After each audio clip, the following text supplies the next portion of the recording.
طالبانو خپل حکومت اعلان کړ دا چې څوک مشري کوي او څوک وزیران ټاکلي د پوهېدو لپاره مطلب تر پایه راسره وګورئ. سلام ستړي مه شئ. طالبانو څو ورځې ویل چې د نوي حکومت په اړه سلا مشورې روانې دي او هم شموله حکومت به اعلان کړي. تازه طالبانو نن د خپل حکومت کابینه اعلان کړه. د طالبانو ویان ذبیح الله مجاهد په کابل کې په یوې خبري غونډه کې اعلان وکړ چې ملا محمد حسن اخوند د اسلامي امارت رئیس الوزرا او ملا غنی برادرې لومړی او ملا عبدالسلام حنفي دویم مرستیال دی. د اسلامي امارت د کابینې وزیران په لاندې ډول دي: د ملا محمد عمر زوی مولوي محمد یعقوب مجاهد د دفاع سرپرست وزیر، د حقانی شبکې مشر ملا سراج الدین حقانی د کورنیو چارو سرپرست وزیر، امیر خان متقی د بهرنیو چارو سرپرست وزیر، ملا هدایت الله بدری د مالیې سرپرست وزیر، شیخ مولوی نور الله منیر د پوهنې سرپرست وزیر، ملا خیر الله خیرخوا د اطلاعات او فرهنګ سرپرست وزیر، قاری دین محمد حنیف د اقتصاد سرپرست وزیر،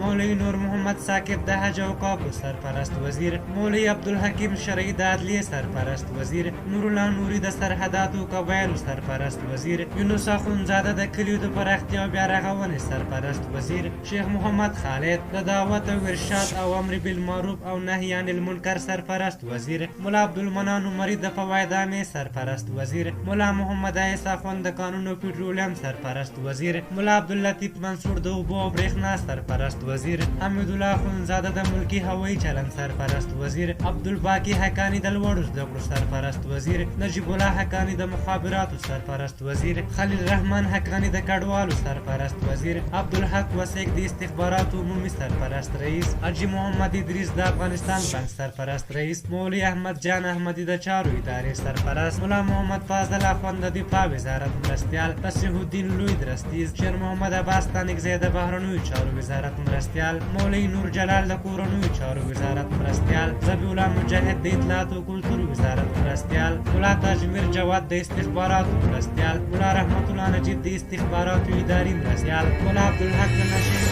د مبارزې په برخه کې د کورنیو چارو وزارت مرستیال. هر حال ښاغلي مجاهد دغه راز وویل چې وزارتونه سیاسي موقفونه دي او هڅې روانې دي چې معینان مسلکي کسان وګمارل شي. هغه وویل چې کابینه یې ځکه اعلان کړه چې افغانستان له اوسني حالات څخه وویستل شي او حکومت معلوم شي. اوس زیاته یې کړه چې دا سرپرسته اداره ده او ممکن نور تغیرات هم پکې راشي. په هر حال تاسو د کابینې په اړه څه نظر لرئ؟